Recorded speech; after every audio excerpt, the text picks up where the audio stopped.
Hey everybody, Economic Ninja here. Hope you're having a great day. I'm going to tell you guys a story about myself. And I'm going to go through a handful of pictures and just share with you guys what happened to me after the 2008 crisis. Because a lot of people have asked questions about the palm tree farm and the palm tree business I did. And this was after these photos were taken in 2008, 2009, I believe. And I had started selling palm trees because I had a love for palm trees, and I couldn't afford them for my own home, and I wanted to build a jungle. So of course I started a business, a side hustle, and I had already sold my all of our real estate in 2006, and it's crazy. That's how young I looked, but I had already flipped a lot of homes and held a handful of real multifamily properties and gone through the real estate cycle, and I wanted to landscape my yard. So I thought, what better to do than get a great deal on a bunch of palm trees and start selling them out of my backyard, turn my house into a business. And so that's me right there with my, I used to move those around all by myself with a dolly. And I literally sold, I don't have the best pictures because I'm just at work right now and I've got the photos in front of me. I don't have the Google Earth images when there was 1,000 palm trees in my backyard, but this is me with these queen palms. And I would sell them on Craigslist. And as I would sell them, I would put my profit into buying more trees to flip, and then I would be able to plant some. So we're gonna go through this little by little. This is my backyard. It was a track house, and when I say 1,000 palm trees, you can see how quick these can add up.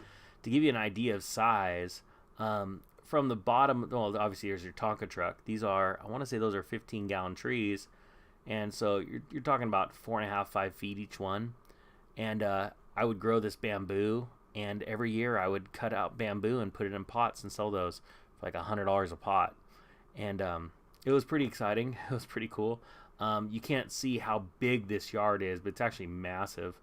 But I would literally just go and get these palm trees, and since these are these 5-gallon palms that I would get, they're oversized, I would pull them out, transplant them into a bigger pot, and let them sit for about 6 months to a year, and then I would sell them for literally 10 times more than I bought them for.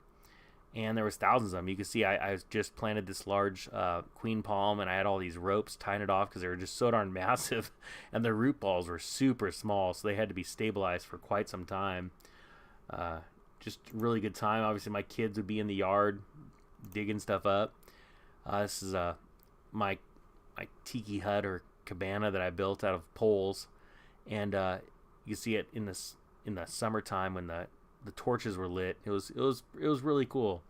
But what was really neat about it was, here I'd came out of real estate, and I'd been making lots of money and doing great, and we came out of that real estate cycle, and I knew the downturn was coming in 2005, 2006, but I didn't let that get my hopes down. A lot of people let that get their hopes down. They they make their identity their livelihood. What they do for a living is their identity. And that's never been the case with me. I've always moved in and out of cycles. And this is one where a lot of people, they honestly made fun of me. This is my bar that I built, because I had a lot of downtime. I wasn't doing real estate. So I enjoyed the finer thing, not the finer things in life, like the little things. And it sounds funny, but a lot of people that knew me as a real estate investor looked down on the fact that I was selling these palm trees. And I threw this one in for good measure here.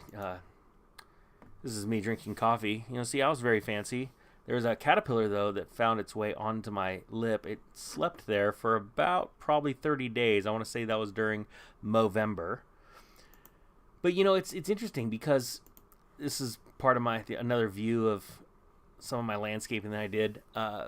I used to grow these banana plants, and every year I would cut out like 7 of them to go on my annual guys trip, and I would plant them in pots, and each year I would sell them and raise about $500. And every year my guys trip with my buddies were paid for. I didn't have to take that money out of my family budget.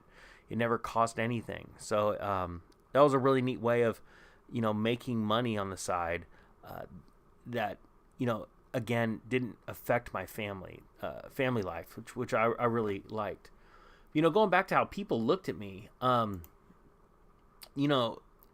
got a lot of flack from some friends, oh, the palm tree guy, oh, it's So that's now the new scheme. It's when's enough, or don't you miss real estate or anything like that. And I found this amazing joy in selling these palm trees. I met amazing people in my backyard. Here's a little tiki man that was sitting inside of my cabana. I tried to do a lot of detail with it. But it was a really neat time in my life where I was able to get out my creative, get my creative juices flowing and meet new people and do something that was totally different. I'd never, had a nursery. And I'll end on this photo. Just the view. This was the view from my back door. And I absolutely loved it. If you can't see right here, but this is my first attempt at a fake rock. Let's see it.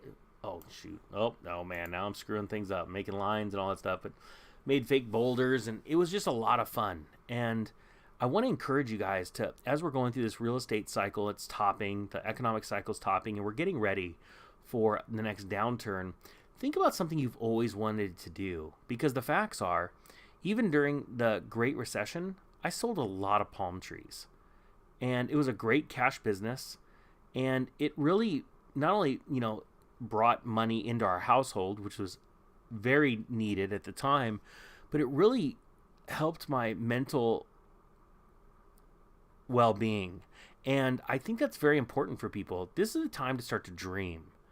And you'd be surprised. This was a hobby that a passion of mine that I turned into a really nice business, $50,000 a year cash business. I was selling palm trees on Craigslist, selling, hundreds of these per month. And it was really, really nice. And so anyway, I just wanted to encourage you guys with that. I just wanted to share a little bit of my history with you guys. I'm going to be putting this on the motivation channel because I think it is very motivating to think about, something different, something out of the blue. And, and to be honest with you guys, because my best friend's probably not going to be seeing this, this is my best friend. There you go. That's it. See, wild hair runs with the friends. So with that being said, guys, I thank you so much for watching. The Economic Ninja is out.